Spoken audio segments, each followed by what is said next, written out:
The minute I roll over and I start trying to get up to run, I get up to my knees is all I got. I push up to my knees. Next step was to jump and go, right?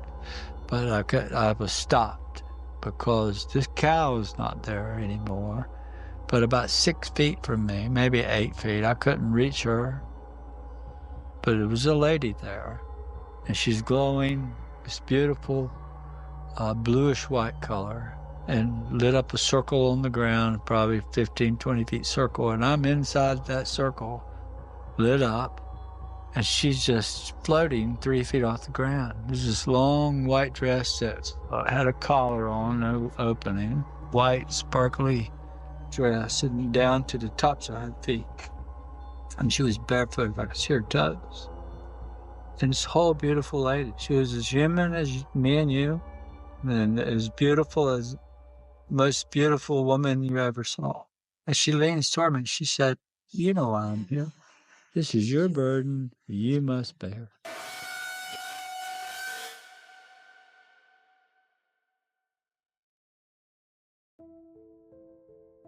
Imagine standing by a river, broken by illness and despair, when the sky itself splits open. What follows isn't just a UFO story. It's a journey into the collision of faith, science, and something older. On January 8th, 2007, Chris Bledsoe, a North Carolina construction contractor teetering on the edge of ruin, stepped into a mystery that would redefine his life and challenge our understanding of reality. Ravaged by Crohn's disease and drowning in debt, Bledsoe sought refuge in a fishing trip along the Cape Fear River with his son and coworkers. What unfolded was no ordinary existential crisis. And I'm facing west, so I can see the sky. And the sky's not black, the stars aren't out, but I knew the sun was probably beneath the trees. So I walked up that hill, and when I got within 30 feet of the top of that hill, I began to see what I thought was the sun, the top of it. And the higher I got up that hill, the more of the sun I could see. And by the time I got to where I could see the whole thing, I thought, man, that's weird. I could see what looked like the sun, the same size. When you can look at it in the evening, it doesn't hurt your eyes, but it was more blood red. And it looked like fire going around it. And for the first minute, I thought, I struggled with it. This has got to be the sun. And so I take a few more steps up that hill, and now there are two of these. I can see much more wider view, and now I've got two suns that look just alike, and they're just above the trees, just beyond the road. So there's 200 yards of field, and they're probably 100 yards behind that, up just above the trees, just sitting there. Two big glowing orange, tangerine orange to blood red, it kind of in that mix of colors, and they're swirling around and around fire, and little tips of flames are shooting off in all directions. So I'm freaked out now. I never seen anything like that. Never thought about UFOs. All I thought about it was losing my business and being sick and dealing with that. So I squatted down and hid myself. I had still more hill in front of me. I'm not to the top yet. So I'm using that as my advantage. I duck down and I look up and they're there. I duck. I don't know how long I sit there doing that. But it wasn't long that I had gotten afraid enough that I got worried about the boys down the hill and Chris Jr. So I thought, I've got to run. I just can't take this any longer, As dusk fell, a glowing orb descended from the sky. Bledsoe's companions later recounted paralyzing terror. Shadowy figures with crimson eyes, beams of light pinning them in place, and a cacophony of otherworldly sounds. But for Bledsoe, time itself seemed to dissolve. When he returned 4 hours later, his incurable Crohn's disease had vanished. Medical records confirmed the remission, a miracle he attributed to forces beyond human comprehension. The incident caught the attention of MUFON, Mutual UFO Network, but their investigation only deepened the enigma. Labeled unknown, the case became a gateway to phenomena that would draw NASA engineers, CIA operatives, and Vatican theologians into Bledsoe's orbit. In 2012, Bledsoe encountered the being he calls the Lady, 3 o'clock on the dot, I heard this voice say arise in a manly voice. I mean, it sounded like thunder. It was so loud, and it woke me up from a dead sleep. So I jumped up out of bed into a sitting position, and I looked around the room, panicked. I said, I heard that. Who's in here? If it had been my wife, it wouldn't have startled me, but because it was a deep, thunderous, manly voice, it scared me to death. And I looked straight at my clock. Had an old desktop clock back then. Everybody had an alarm clock, right? I don't use one. So now we use a cell phone. Yeah. I looked and it said 3 a.m. And I could see movement in my room. And it looked like these shadowy figures that we've been used to seeing. They were at the bed, foot of my bed, these shadowy figures. And what they did, I don't know. They put me in some sort of trance-like thing to where I got out of bed. I was in just my underwear. I put on full jeans, pants, shirt, shoes, and I walked right out the back door following them. And we went back out to the dog kennel, to where everything had happened before, right? Just right up to the dog kennel.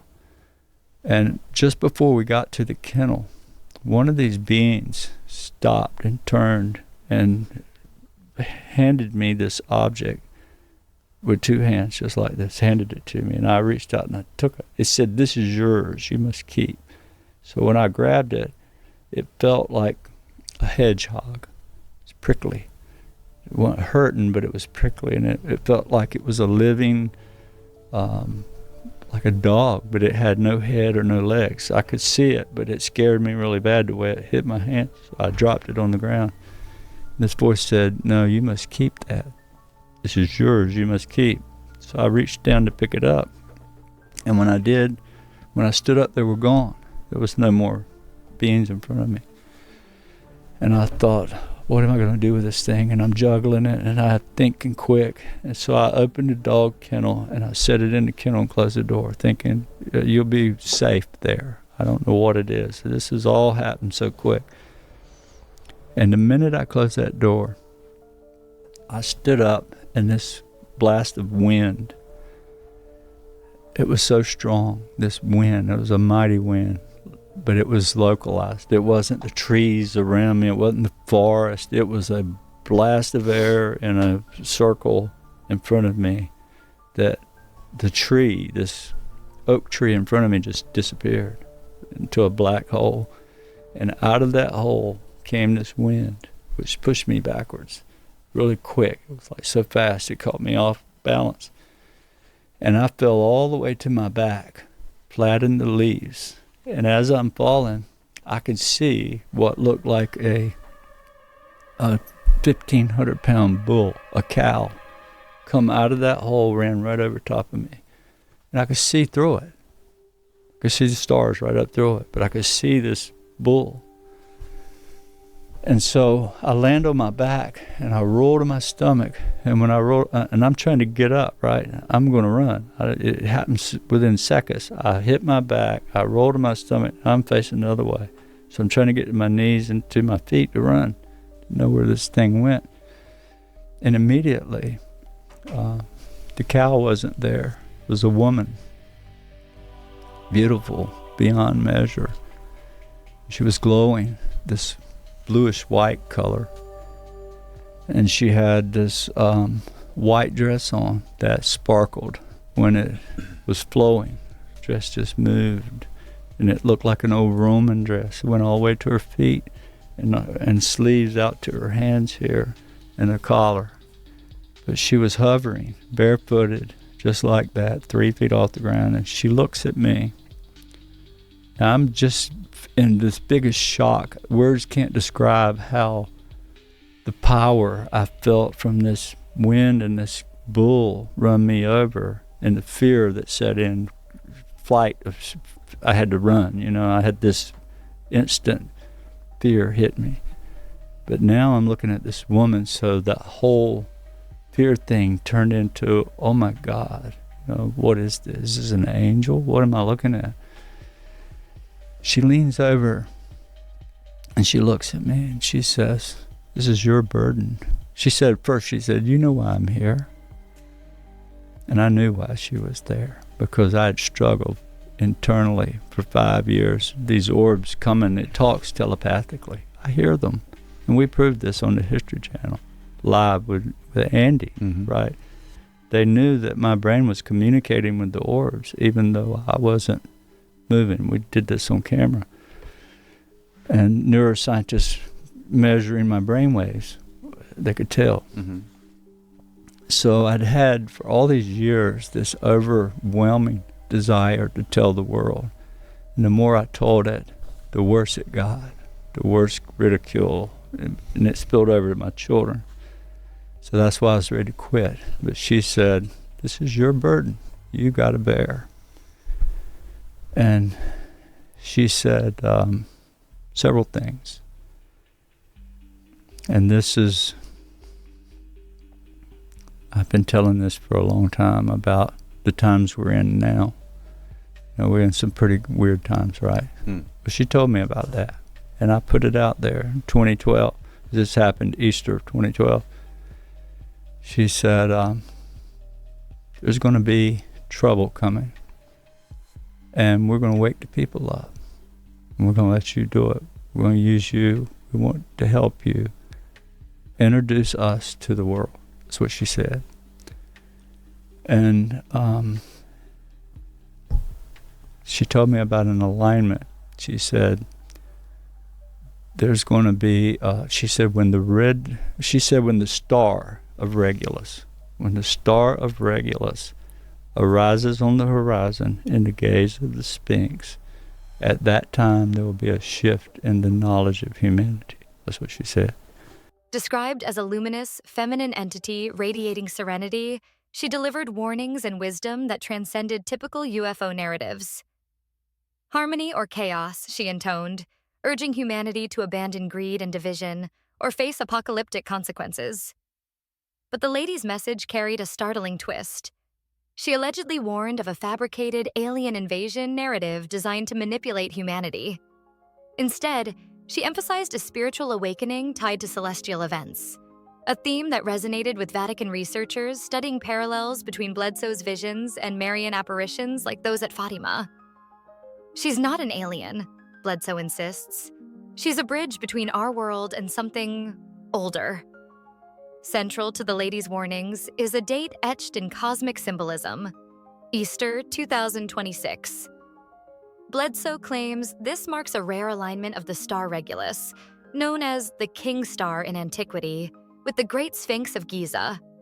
Astronomers confirm the event, a phenomenon last occurring during the Sphinx's construction circa 10,500 BCE. Bledsoe interprets this as a divine reset, a moment when humanity's trajectory of suffering and environmental collapse will trigger intervention from a benevolent higher intelligence. The 4 hours while I was gone was a virtual tour. I was inside a bubble, something that was solid that I could stand on, but I couldn't see the walls, but I could touch them.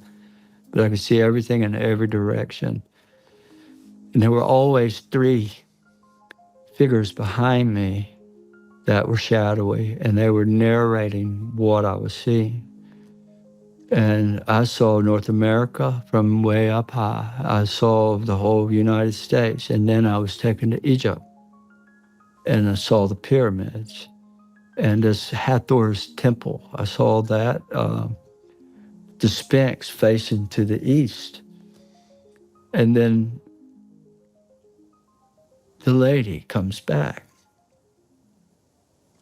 The following year, after all this, this was in 2013, is when I really got that message from her, because that's when I was asked by the Pentagon, by 2 Air Force generals, to put it in writing what she told me.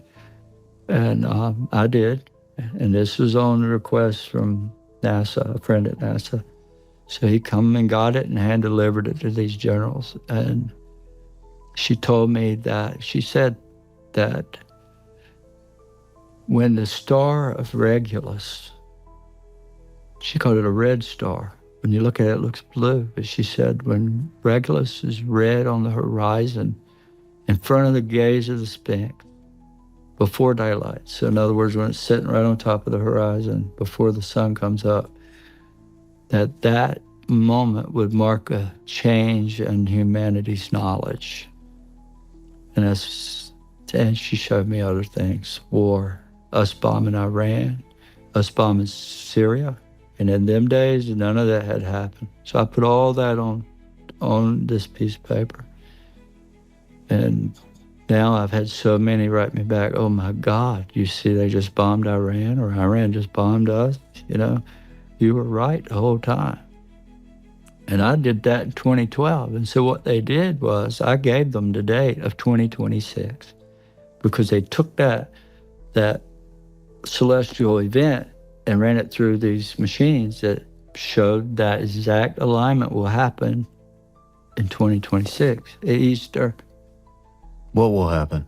The alignment she told me about, that the Star of Regulus would be on the horizon in front of the Sphinx. At that moment, there'd be a new knowledge. Well, I had no idea if this was even possible, but these astronomers run it through the machines and it comes out that star is going to come up on the horizon in Easter of 2026. And from that point forward, they started remote viewing the state. Government did. Remote viewing sessions by Pentagon-linked psychics and leaked Defense Department memos suggest unprecedented interest in this timeline. Bledsoe's case has become a petri dish for researchers straddling the line between science and the paranormal. Hal Puthoff, a physicist behind CIA-backed Stargate project, documented orbs around Bledsoe that responded to human intention. Jim Semivan, a retired CIA operative, witnessed a 12th century crucifix in Bledsoe's home inexplicably ooze rose-scented oil, a phenomenon replicated under observation. Tim Taylor, a NASA engineer, discovered that Bledsoe's 2012 calculations of the 2026 Regulus Sphinx alignment matched astrophysical software models. Even skeptics are rattled by corroborated healings: a terminally ill child recovering after touching Bledsoe, a dog reviving from kidney failure post-encounter. These aren't coincidences, argues Dr. Gary Nolan, a Stanford immunologist. They suggest consciousness interacting with reality in ways we can't yet measure. Perhaps most intriguing is the Catholic Church's discreet involvement. Vatican theologians, including Far Andrew J. Carboni, have studied Bledsoe's experiences for parallels to biblical prophecy. Carboni notes eerie overlaps. The lady's warnings mirror Isaiah's visions of a purifying fire. The 2026 alignment coincides with the ancient Egyptian star lore, where Regulus symbolized divine kingship.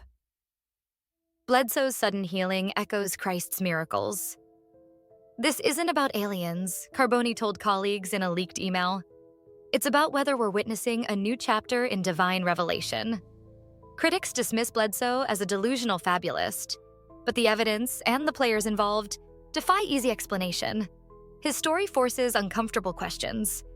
Are UFOs and religious visions two sides of the same cosmic coin? Could ancient monuments like the Sphinx be celestial clocks, warning of cyclical upheaval? Is human consciousness itself a receiver for messages from higher dimensions?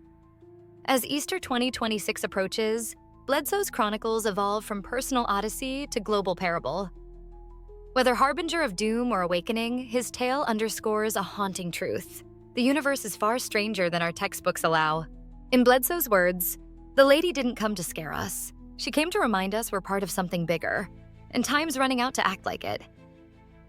The stars are indifferent to our disbelief. On April 5th, 2026, the skies will stage their silent show, Regulus ascending before the Sphinx's unblinking gaze. Will it herald transcendence or oblivion? The answer perhaps lies not in the cosmos, but in us. Join the 750-plus true curious agents uncovering what they don't want you to see. Hit subscribe so we can hit 1K and decrypt the next big cover-up before this video mysteriously disappears. Please leave your comments down below and stay curious. Barbara, does it seem like the dark forces are particularly active now? Chris, yes, now more than ever, plotting and scheming to take away our love. And when we lose that, and we are living in fear, it's over.